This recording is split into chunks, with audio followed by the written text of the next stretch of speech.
الحمد لله الذي هدانا لهذا وما كنا لنهتدي لولا أن هدانا الله. والصلاة والسلام على سيدنا محمد صاحب التاج والمعراج والبراق والعلم ودافع البلاء والوفاء والمرض والألم، جسمه طاهر مطهر معظم منور من اسمه مكتوب مرفوع موضوع على الله والقلم، شمس الضحى بدر الهدى نور الهدى مصباح الظلام، سيد الكونين وشفيع الثقلين، أبو القاسم سيدنا محمد بن عبد الله ابن المطلب بن هاشم سيد العرب والعجم، نبي الحرمين محبوب إن رب المشرقين والمغربين. سبحانك لا علم لنا إلا ما علمتنا إنك أنت العليم الحكيم. رب اشرح لي صدري ويسر لي أمري واحلل عقدة من لساني يفقهوا قولي ويهدي قلبي. Amin amin ya rabbal alamin. Amma ba'du. Yang pertama-tama dan yang paling utama dan yang melebihi pandangan pertama, tidak ada kata yang pantas diucapkan oleh kita yang tak tulang ini, dan tidak ada kata yang pantas didengarkan oleh telinga yang sering mendengarkan kalimat maksiat dengan kata alhamdulillah. Alhamdulillah, segala puji bagi Allah Tuhan semesta alam yang mana telah memberikan kita banyak nikmat, yang diantaranya nikmat iman, nikmat Islam, nikmat sehat, sehingga kita dapat berkumpul pada malam yang insya Allah dipenuhi oleh barakah ini dalam sekarang segala afiat. Maka lupa juga nikmat yang paling besar diantaranya yaitu nikmat Nabi Nabi Muhammad SAW. Karena menjadi umat Nabi Muhammad SAW adalah orang yang beruntung, karena tidak semua orang bisa menjadi umat Nabi Muhammad SAW. Karena umat ini adalah umat yang paling Allah muliakan. Diceritakan bahwasanya ketika pada hari akhir nanti, ketika semua umat ingin memasuki surga, Allah Subhanahu wa Ta'ala mengharamkan kepada nabi-nabi terdahulu untuk memasuki surga, kecuali setelah Nabi Muhammad SAW termasuk terlebih dahulu. Dan Allah Subhanahu wa Ta'ala mengharamkan kepada umat-umat terdahulu untuk memasuki pintu surga, kecuali setelah umat-umat Nabi Muhammad untuk masuk terlebih dahulu. Maka sini kita bisa melihat bahwasanya Allah telah memuliakan umat-umat Nabi Muhammad SAW. Kita juga salawat dan salam kita hancurkan, kita lanjutkan, kita curahkan, kita ucapkan kepada baginda besar kita Nabi Muhammad SAW yang telah membawa kita dari zaman jahiliyah hingga zaman Islamiyah, yang telah membawa kita dari zaman kebodohan hingga zaman kemudahan seperti saat ini. Al-Fakir berdiri di sini bukan seperti Fathul Baqi yang berdiri oleh Allah kepada aku.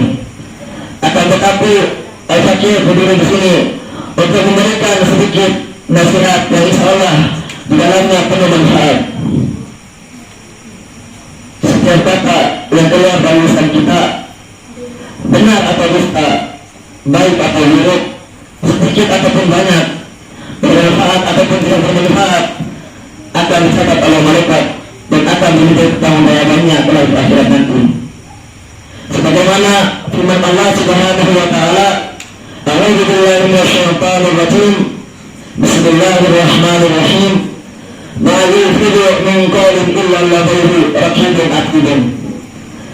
Yang artinya tiada satu ucapan pun yang diucapkan melainkan ada di tempatnya malaikat pengawas yang selalu hadir untuk raqibun atid. Sudah sepantasnya bagi kita untuk berhati-hati dalam menjaga lisan. Lebih baik diam daripada mengucapkan sebuah kata dusta. Lebih baik diam daripada mengucapkan kata-kata yang membuat Allah Subhanahu wa Ta'ala murka. Diam itu lebih baik daripada berbicara tanpa ada perlunya. Nabi Muhammad SAW bersabda, "Man samata rida," yang artinya barang siapa diam maka ia selamat. Dan syair pun juga mengatakan di dalamnya bahwa syair asamtu wajibun idza darul kalam, yang artinya diam itu wajib apabila berbahaya berbicara. Hanya ada dua pilihan untuk selamat dari keburukan. Bisa berbicara yang baik saja atau diam. Oleh sebab itu Nabi Muhammad SAW bersabda, "Man kana yu'minu billahi wal yawmil akhir falyaqul khairan aw liyasmut." Yang artinya, barang siapa yang ingin beriman kepada Allah Subhanahu wa taala dan hari akhir, maka hendaklah ia mengatakan satu kebaikan yang baik atau ia diam. Karena lidah ini bentuknya kecil, akan tetapi jika diucapkan maka akan besar akibatnya. Sebagaimana para ulama mengatakan, alisan jilmu sabir, walakin jilmu kabir. Dan artinya lidah itu kecil bentuknya, akan tetapi besar akibatnya. Kita dapat menyaksikan sendiri bagaimana sebuah ucapan milik dapat membuat negara yang tadinya harmonis menjadi kacau balau. Sepakat kata yang buruk dapat menghasilkan hubungan baik di antara negara, dapat menyebabkan pertumbuhan darah, merusak hubungan keluarga, bahkan dapat membuat seseorang sangat menyesal pulang di akhirat. Na'udzubillah min dzalik. Bagaimana sabda Nabi Muhammad SAW, "Inna rajula la yatakallamu bil kalimati la yara biha ba'san yahwi biha sab'ina kharifan fil nar." Yang artinya, sesungguhnya ada seorang laki-laki yang berbicara dengan satu kata yang ia tidak ketahui, menganggapnya berarti, namun karena sebabnya ia jatuh ke dalam neraka selama 70 tahun. Hadis riwayat Muslim. Oleh karena itu sangat penting bagi kita untuk berhati-hati dalam berbicara. Terlebih lagi di masa ini, di mana banyak berita-berita disebarkan dan banyak ucapan-ucapan keliru dinisbatkan kepada ulama bagi tujuan berbagai kepentingan. Hendaknya kita lebih berhati-hati, jangan menyebarkan yang belum jelas kebenarannya. Jika kita berhati-hati, bisa jadi tanpa disadari kita menjadi perantara penyebar dusta. Bisa jadi tanpa kita sadari kita telah menjadi penyebab terpecah belahnya umat. Jika demikian, kita akan menyesatkan banyak orang. Oleh karena itu, marilah kita batasi diri kita hanya untuk menyebarkan ucapan-ucapan yang mengajak kepada kebaikan, ucapan yang dapat mempererat persatuan umat Islam. Sederhana ucapan itulah ucapan manusia yang bermanfaat. Qala Allah Ta'ala, "La khara fi kathirin min najwahum illa man amara bi sadaqatin aw ma'rufin aw islahin bainan nas."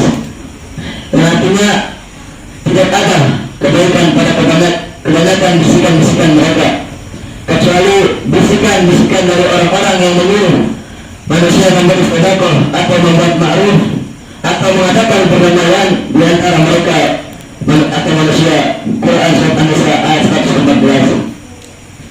Ucapan yang tidak bermanfaat sangat kecil, walaupun bukan tergolong dosa. Lalu bagaimana jika itu penuh dosa seperti ada domba, jiwa, dusta dan segala macam semua yang kecil, macam-macam maksiat dusta lainnya? Tidak ada jalan untuk selamat dari semua itu kecuali dengan hanya menjaga lisan atau menyibukkan dengan kebaikan. Terlebih lagi pada bulan Ramadan ini, karena setiap kalimat yang keluar dari lisan kita, yang kalimat tersebut bernilai maksiat, maka akan menghilangkan pahala puasa. Di bulan Ramadan ini kita berpuasa, akan tetapi kita tidak dijaga, maka percuma puasa kita. Kita tidak mendapatkan pahala, akan hanya mendapatkan harta dan pahala saja.